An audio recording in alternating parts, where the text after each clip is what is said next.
This is the final episode of the Kaiser Willys power steering install videos. All the hard work is done, and now we're going to go from this to this. The power steering box is installed, tie rods and steering shaft is all hooked up. All that's left to do is put some hydraulic power to it. On the engine side of things, you have to decide how you want to power your steering box. You can use a mechanical pump, the way I'm using. This is the factory pump for this engine. If you have an L head, like a stock Jeep, or an F head, you can put a mechanical, like a Saginaw style pump on it, or you can do the electric power steering pump that a lot of people are doing. That's totally up to you. But regardless of whatever pump you use, you still have to get the hoses from the pump to the box, and Kaiser Willys has a solution for that. This is the hose kit available from Kaiser Willys. So you have a high pressure braided PTFE hose. This is extremely high quality hose that has a very high burst rating, so this is for your pressure line. And then they have some premium braided rubber hose for the return low pressure line. And the kit comes with a 45 degree and a 90 degree -6 fitting. They are different fittings, so you'll notice the PTFE fitting has a flare on the end, and there's a little ferrule in here. And then these are a standard just push on, thread on AN style fitting. They also offer these two fittings. These go from your steering box to the -6 tubing. So when you come over here to your steering box, this steering box is available from Kaiser Willys as well. So these are just little shipping plugs. If you have a 78 or newer style box, it's going to be an O-ring style fitting, like I just showed you on the hood of the other Jeep there. If you have a 77 and back, older box, you're going to have a flared fitting. So it's important to know which type of box you have before you order your fittings and hose kit. Now I'm going to go ahead and install the fitting, so make sure your O-ring is properly fitted.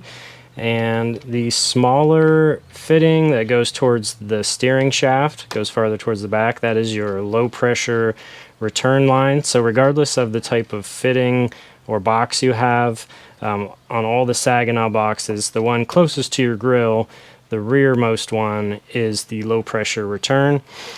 This is the high pressure. It's a little bit bigger diameter thread, and it also has an O-ring. And the high pressure is the one closer to the steering shaft inside the box, so farther out front. So it's important to know because these two fittings are the same on this side, and you could potentially hook them up incorrectly. Anytime you're dealing with an O-ring style fitting, they don't get cranked tight the way you would with the flared fitting. The O-ring does the sealing. You don't want to over torque these, and you can always snug them up a little bit more if they leak. But you don't want to crush it down until, you don't bottom this fitting all the way out like you would with a flared fitting. So just snug them up. The O-ring will do the work. Once you have your fittings installed and snugged up, let's start with the return line, which is the one nearest the grill. That's kind of the easy one to get started on and get used to installing these fittings. The return line is the real flexible, soft, nicer feeling black line. And the fittings are these slightly larger looking fittings that just have looks more like a barbed nipple on the end, and the larger piece that goes over the hose. The other ones have a separate piece inside there, and I'll show you those in a moment. The first step is to remove the black tape that's on the end. It's going to look something like this. This is the factory cut that came with the hose. There's no need to make an extra cut, so I'm just going to use that factory cut that's under the tape. Decide whether you're using the 90 or 45, whatever is best for your application.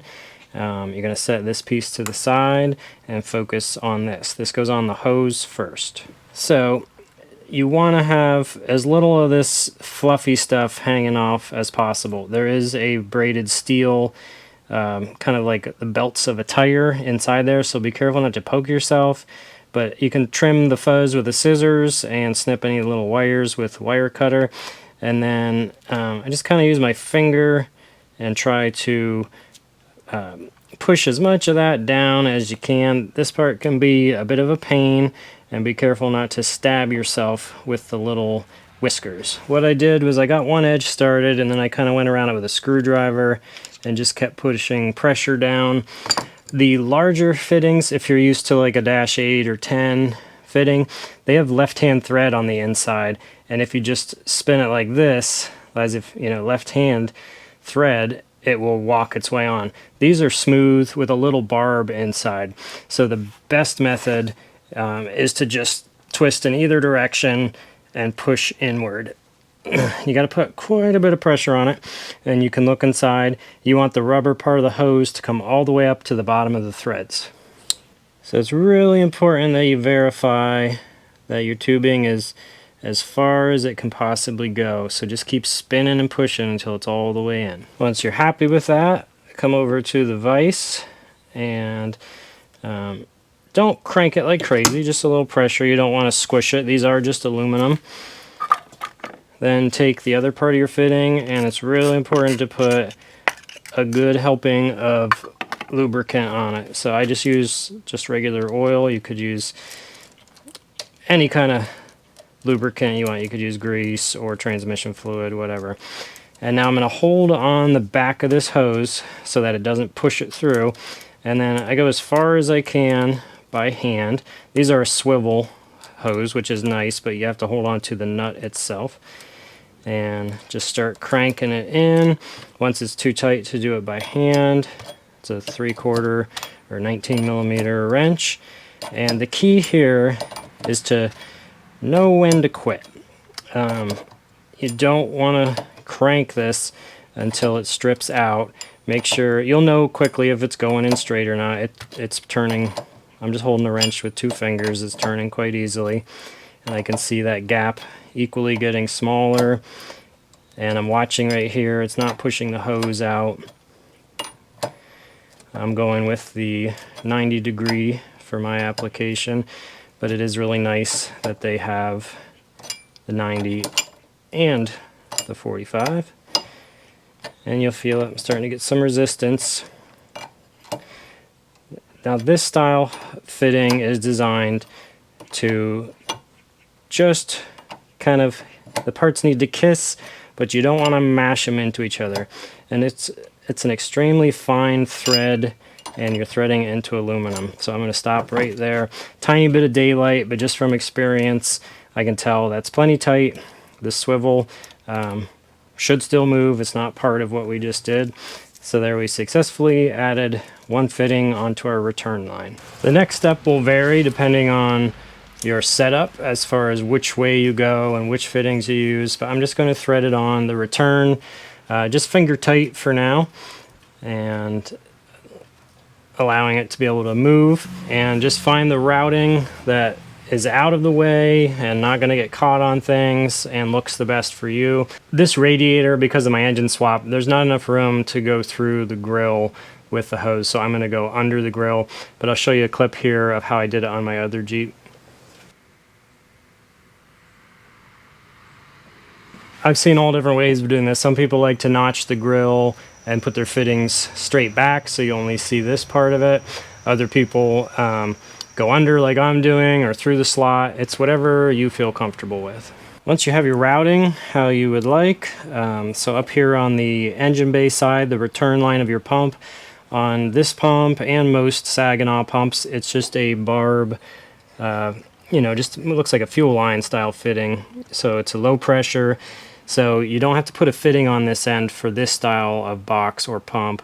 You just cut it to length, slide it on, and then a hose fitting is more than enough to handle the pressure for the return line. So I'm going to cut off, I'll mark it with a piece of tape and just probably cut it off right about there. That'll give me plenty of room to move things around and kind of tie it up out of the way so it's not rubbing anything. And we'll cut it and slide it on there. To mark the hose, I kind of just get it roughly where I want it to be. Just kind of remember where that spot is. Then I take a nice wide piece of painter's tape and wrap it nice and tight all the way around. you don't want to cut it wrong. So make sure you are completely sure of where you're going to mount it and how you're going to route everything before you make any cuts.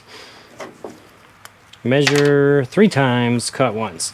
Then I just take a Sharpie and mark it on the blue tape, just like that.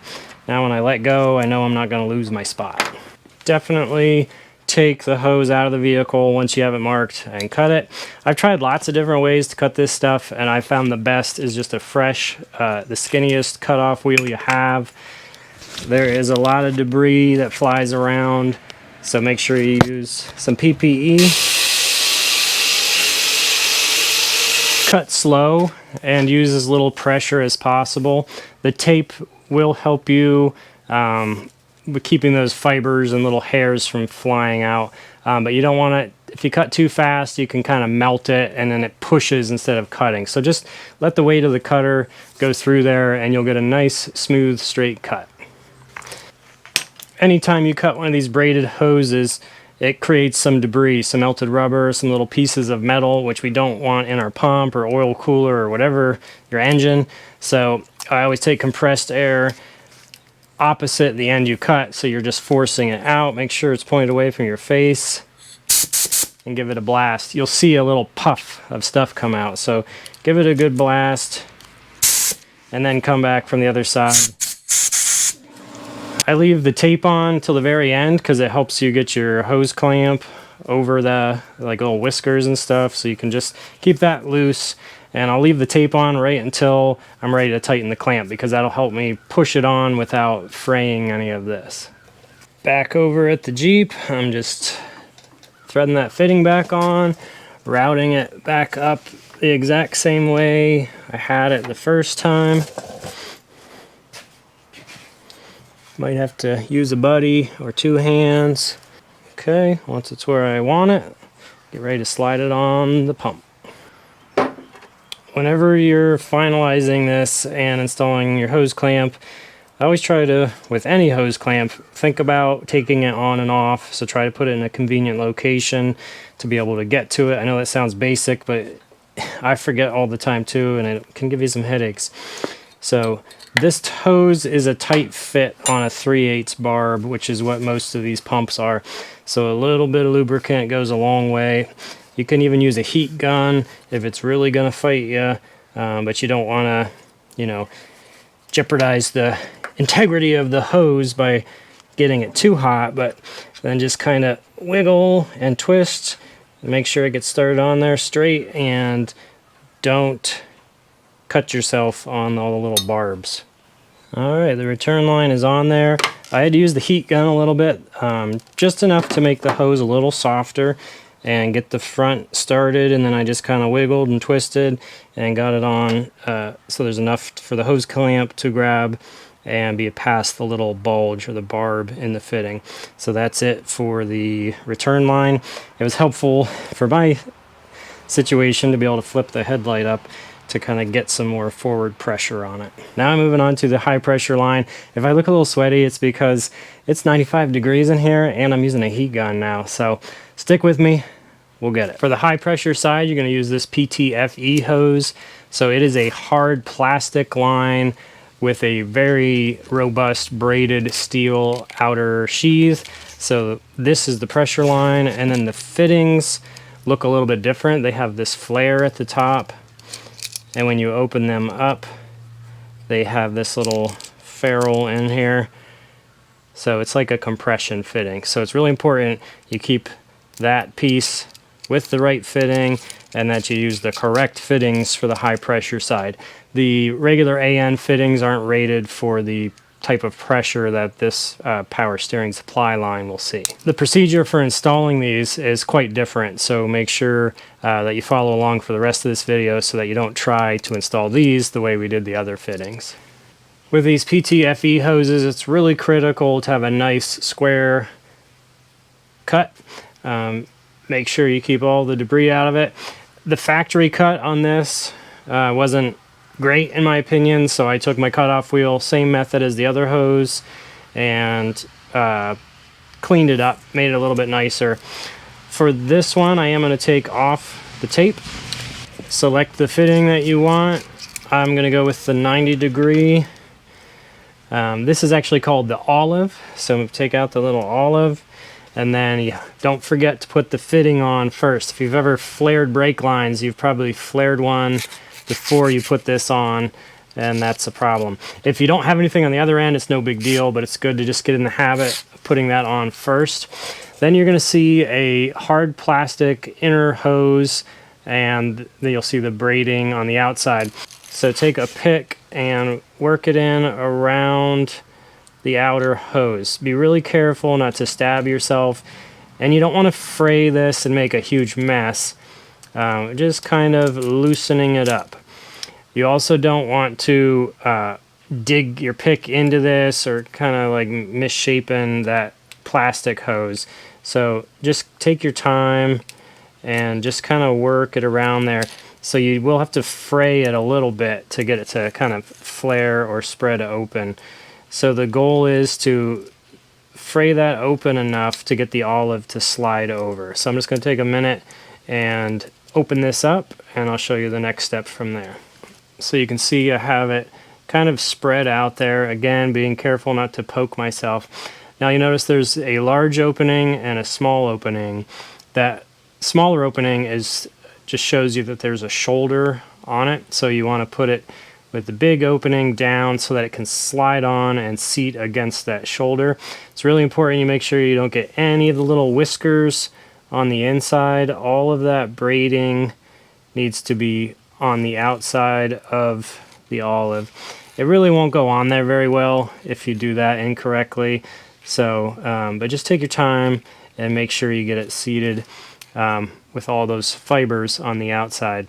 Then you can easily look on the inside and make sure that the tubing is all the way up against that shoulder. You might have to push this on your workbench or give it a little tap, and just make sure that's all the way down. And now hopefully you remembered to put this little guy on. Now we're going to go over to the vise and snug it up. I'm set up in the vise. I have my olive confirmed that it's pushed all the way back. Then take your preferred lubricant and put it on the threads and on the little nipple that goes inside the tubing, and should slide right in, and then you should be able to snug this up by hand, at least part way. Make sure your threads are started. Once it gets snug by hand, just start turning. These use an 11/16 wrench. The critical thing with the PTFE fittings is this gap right here. You're not clamping it down and crunching it until this gap is bottomed out the way you do on a standard AN fitting. I actually like to take a micrometer and put it right here. I'm at about 95 thousandths.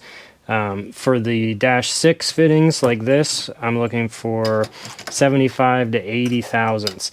This is very easy to over tighten and strip out these tiny little aluminum threads. So just keep checking it. I'm a little paranoid with these because I have messed them up before, and these fittings are not cheap, and even worse than the cost, it will hold up your project. So if you start to get too tight here, you'll notice your fitting will get crooked, and that means you've wiped out these little tiny baby aluminum threads. All right, I'm right around, check it in a couple spots. I think I look like about 80 thousandths, 85 thousandths. So I'm just gonna go one more little turn. Here it is in a little better lighting. So notice that's not crushed down all the way, but that's plenty tight. Now I'm repeating the same procedure I did with the return line. Just get your high pressure line threaded on there, hand tight, and we'll figure out the best routing option for the pressure line. I found the best routing location, ended up with this being the perfect length, so I have a little extra. I'm just going to kind of put a little bend in it. So all I'm going to do is leave the tape on. I'm going to come down and clean up that factory cut just a little bit and then repeat the same procedure on the other fitting. Once again, I'm just using a pick to make room for the olive. I'm going to take the tape off of here. It kind of holds it together a little bit. It's kind of the opposite of an AN fitting. On those, you're trying to keep the coating from fraying, but on these, you want to kind of mess it up a little bit. So you can see it one more time. Got the fitting slid over first. Nice flush cut. The olive on nice and square all the way up to the shoulder. A little lubricant. And run these together, leaving 75 thousandths gap, just like that one. Both fittings are on. Just like last time, use some compressed air. Don't point it at your face.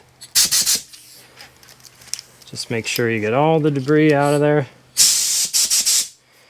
You could run soapy water through it. I would avoid using chemicals, like don't spray carburetor cleaner or anything like that. These are fuel rated, so you could put some fuel through it, but I found just compressed air is plenty, and this is done. It's ready to install on the Jeep. There it is, all done. I'm really happy with how it turned out, and each Jeep and each scenario is going to be a little bit different, but just do your best and make sure you're happy with the results. On the engine side, one last little peek. So here's the pressure line going into the pump, or coming out of the pump, and then here's the return line. So up next, I'm gonna put some power steering fluid in here, get the bubbles worked out, and fire this thing up, and hopefully enjoy some one-handed smooth steering action. As with any job that requires making custom hoses and interrupting a hydraulic or pressurized system, as I get it running, make sure walk around, check all your fittings for leaks. You know, after you drive it a little bit, snug everything up, and especially when you're dealing with steering or brakes, safety is the #1 goal. So I will take a break. I'm gonna turn off the camera. I'm gonna go through everything, check all my set screws on the steering shaft, check my tie rod ends, make sure cotter pins are in. If you have the wheel off, make sure your lug nuts are torqued. We got to get it down off the jack stands. So really take your time, check every connection, check everything that you've disturbed. We did a lot here, so we redid the entire steering system. And we want everybody to be safe and have a fun Jeeping experience. So take your time, make sure, check all those important critical fasteners, fittings, and everything else. So I'm going to do that, get some fluid in this, get it on the ground, and we'll see how it works. All right, here's the moment we've been waiting for. Let's see how it steers now with the Kaiser Willys power steering kit.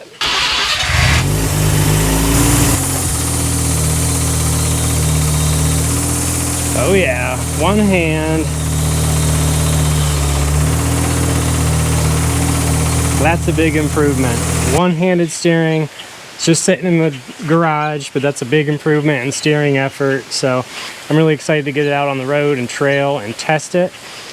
So that'll be coming up in the next video. I'll do a ride-along comparison before and after.